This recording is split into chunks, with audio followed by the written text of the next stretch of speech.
నమస్తే న్యూస్ 24 తెలుగుకు స్వాగతం. వార్తల్లోని ముఖ్యాంశాలు ఇప్పుడు చూద్దాం.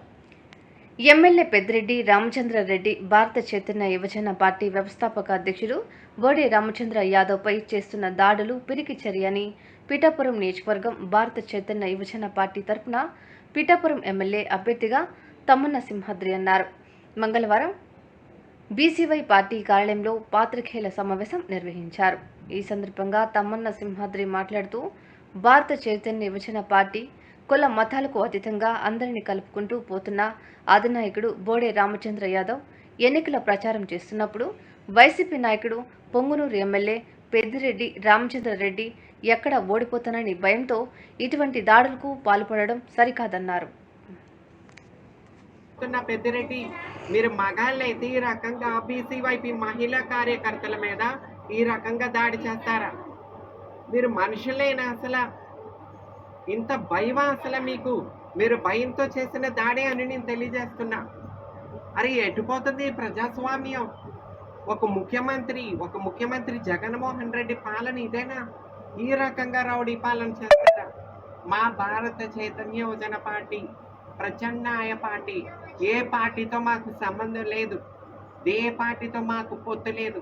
ప్రజల కోసం ప్రజాసేవ చేయాలని చెప్పి ఇటువంటి స్వార్థపూరిక రాజకీయ నాయకులకి చెక్ పెట్టాలని చెప్పి స్థాపించిన పార్టీ బీసీవైపీ. ఆయన ప్రజల్లోకి వెళ్తున్నారు, ప్రజల కష్టాలు తెలుసుకుంటున్నారు, ఆయన ముందుకెళ్తున్నారు. పుంగునూరులో ఎక్కడ పెద్దిరెడ్డికి ఓటమి అవుతుందా అని చెప్పి ఈ రకంగా చిల్లర రౌడీలతో దాడి చేయడం జరుగుతుంది. అసలు మన ప్రజాస్వామ్యం ఎట్టిపోతుందండి? ఒక ముఖ్యమంత్రి ఈ రకంగా పాలన చేస్తారా? ఇప్పటికే నేను చెప్పుకుంటూనే వస్తున్నా, మన ఆంధ్రప్రదేశ్ బీహార్ కన్నా ఘోరంగా అయిపోయింది. ఇప్పటికే మన ఆంధ్రప్రదేశ్ సగం ఖాళీ అయిపోయింది. ఉద్యోగాల కోసం పక్క రాష్ట్రాలకు వెళ్ళిపోతున్నారు. ఇప్పటికే 50% ఖాళీ అయిపోయింది ఆంధ్రప్రదేశ్. ఇలాంటి రౌడీలను మీరు గెలిపిస్తే ముందు మన ఆంధ్రప్రదేశ్ భవిష్యత్తు ఏమవుతుందని ఆలోచించుకోవాలి.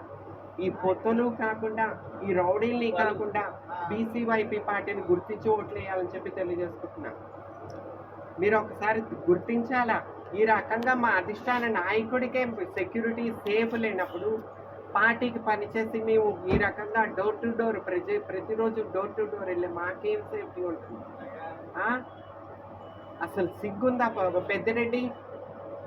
ఒకటే తెలియజేస్తున్నా పెద్దిరెడ్డి, నీకు ఈ ఎలక్షన్స్లో మా రామచంద్ర యాదవ్ గారు పొద్దుటూరులో పుంగునూరులో నీకు ఓట్లతో నీ పుంగి పగల కొడతారని చెప్పి తెలియజా పెద్దిరెడ్డి. రామచంద్రయ్య గారు ఒక్కొక్క ఓటుతో నీ పుంగి పగల కొడతారు పెద్దిరెడ్డి. చూసుకొని నువ్వు మగాడు అయితే ఆడాళ్ళ మీద మహిళల మీద దాడి చేస్తావా? సిగ్గుందా నువ్వు? వయసు వచ్చింది, ఇంత వయసు వచ్చింది, బుద్ధి పెరగలేదా? మహిళా కార్యకర్తల మీద దాడి చేస్తారా? ఈ రకంగా కాన్వాయిలు చూసుకుంటే ఇంత రాళ్లతో దాడి చేశారు. ఒక పార్టీ నాయకుడికే సేఫ్టీ లేని పరిస్థితి మన ఆంధ్రప్రదేశ్లో. ఎటుపోతుంది మన ప్రజాస్వామ్యం? సిగ్గు తెచ్చుకోవాలి ఇలాంటి పాలన చేసే నాయకులు. ఈ ఎలక్షన్లో పెద్దిరెడ్డి పుంగునూరులో నీ పుంగి పగల కొడతారు ఓట్లతో అని చెప్పి నేను తెలియజేసుకుంటున్నాను.